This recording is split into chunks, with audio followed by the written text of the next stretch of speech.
Hi everyone, this is your lecture in patient care for chapters 1 and 2. This is just a quick run through because most of this information you already heard in your summer course. As you know, there are many pathways that you can take once you get your degree in radiology. It's a great place to start for your career for high-paying technical jobs as well as some lower-level administrative jobs.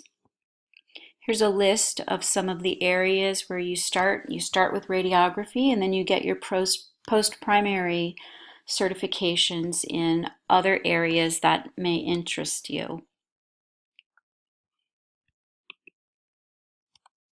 There are many names for radiology. Radiology, X-ray, medical imaging, diagnostic services, imaging. Imaging seems to be the most predominant.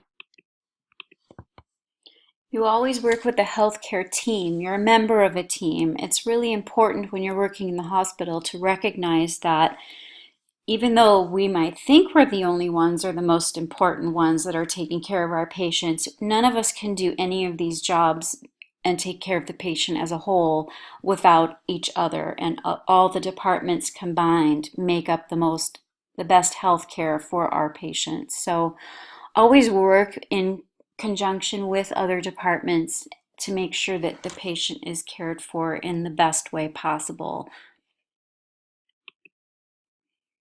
These are all one by one, just the different types of energies used and the different pathways that you can take and the different types of imaging devices that there are. I'm not going to read these to you. You can go through them. And one of the things you'll need to recognize is what types of energy are used for different types of imaging modalities.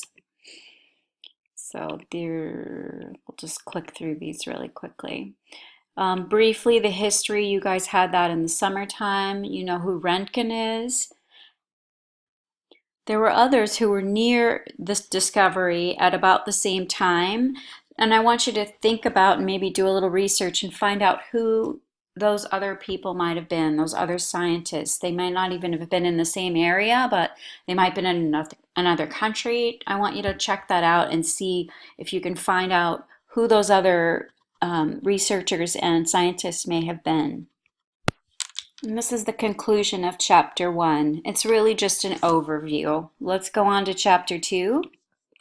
Professional organizations. These you're going to become more and more familiar with as you get into the program and into your career.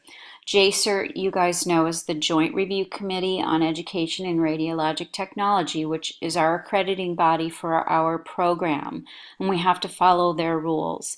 American College of Radiology is another accrediting body, and it's really about leadership, integrity, quality, and innovation. And having an ACR accreditation in your facility is considered very high standard. So a lot of imaging departments strive to get ACR accreditation.